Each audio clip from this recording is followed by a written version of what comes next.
메시아의 축복에 참여할 자, 메시아의 축복에 참여할 자이란 제목으로 말씀을 상고합니다. 37장부터 이제 요셉에 대한 얘기가 본격적으로 시작을 했는데, 바로 그 다음 장 한 장이 특별한 다른 내용이 들어있어요.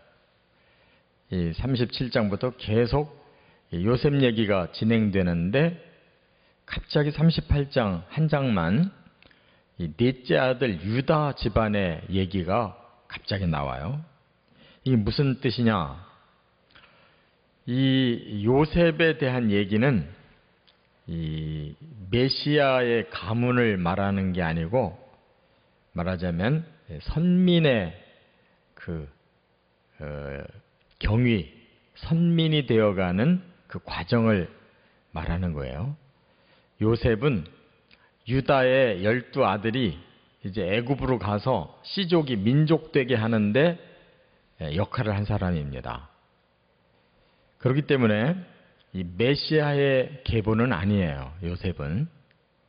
근데 하나님은 이제 아브라함과 이삭과 야곱에게 언약을 주실 때,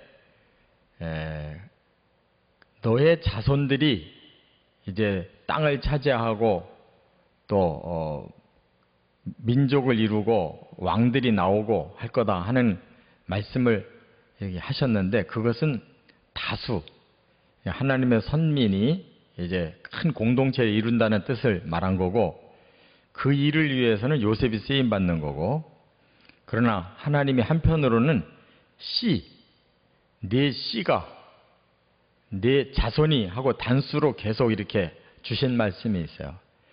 그가 천하만민이 복을 받을 것이다.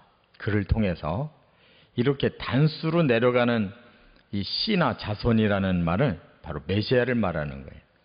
구원자를 아브라함, 이삭, 야곱의 씨로 주겠다는 거예요.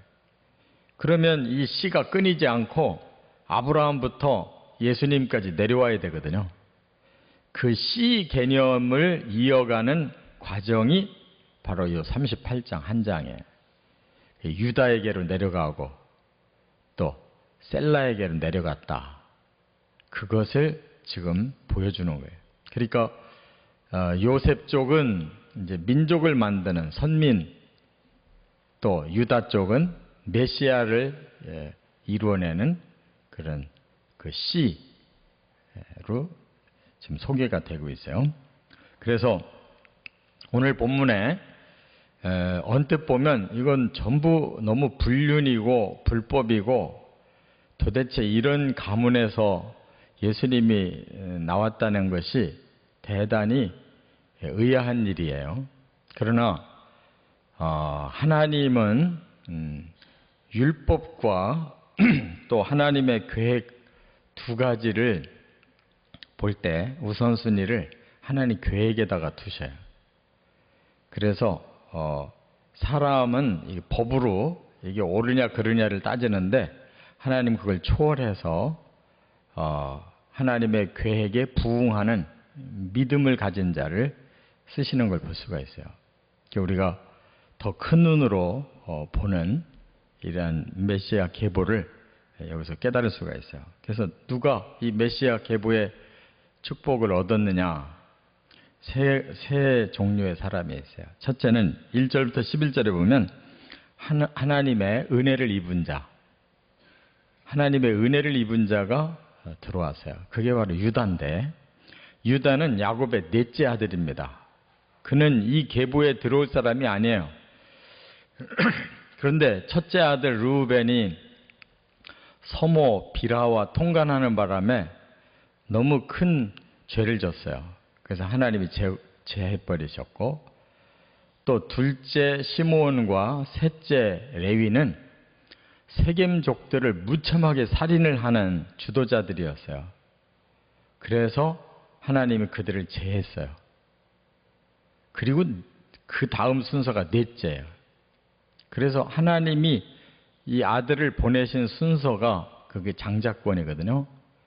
이 넷째 아들이 오지도 않을 그런 장자권이 자기 노력도 없이 그냥 온 거예요. 그러니까 이 사람은 그냥 하나님의 은혜로 덤으로 영적 장자권을 얻게 된 사람입니다. 그리고 그 자신이 그렇게 뭐 훌륭하게 살은 것도 없어요. 큰 하자가 없었기 때문에 하나님 은혜로 이 야곱의 씨를 받은 12아들 중에 바로 메시아의 씨로 이 사람이 선택을 받았다 하는 것입니다. 근데 이 사람부터는 이제 하나님이 그 아내들을 따지지 않으셨어요. 아브라함과 이삭과 야곱은 아내들을 따졌어요.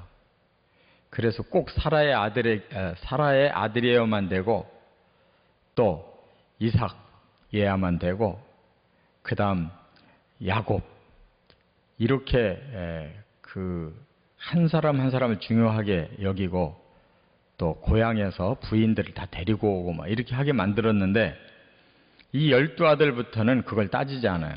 왜냐하면 그렇게 할 수가 없죠. 많아졌기 때문에. 그래서 하나님은 어느 민족이냐를 따지지 않고 그 아내가 어떤 사람이냐 개인을 따지기 시작하셔요. 그래서 이제 두 번째 사람이 바로 12절부터 26절에 보면 믿음을 가진 자가 메시아의 축복에 들어오는 거예요. 그가 누구냐면 다말이라고 하는 며느리인데 이 다말은 바로 이 가나안 여자입니다.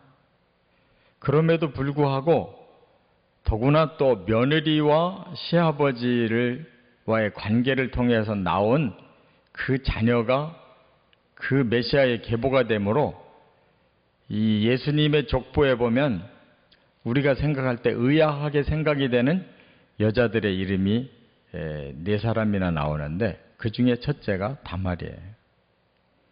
그리고 라합 또 룻 이런 사람들이 더 나와요. 그리고 마지막에 마리아가 나오죠. 또 그 밧세바 우리아의 아내 이런 여자들이 나와요.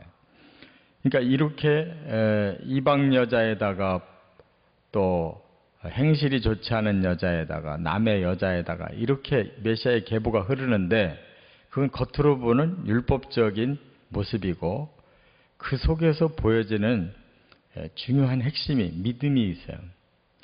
이 다말의 믿음은 뭐냐? 나는 이 집안의 씨를 받아야 될 사람이라는 거예요. 그런데 이 다말이 결혼을 해가지고 큰아들과 결혼했는데 너무 사람이 악해.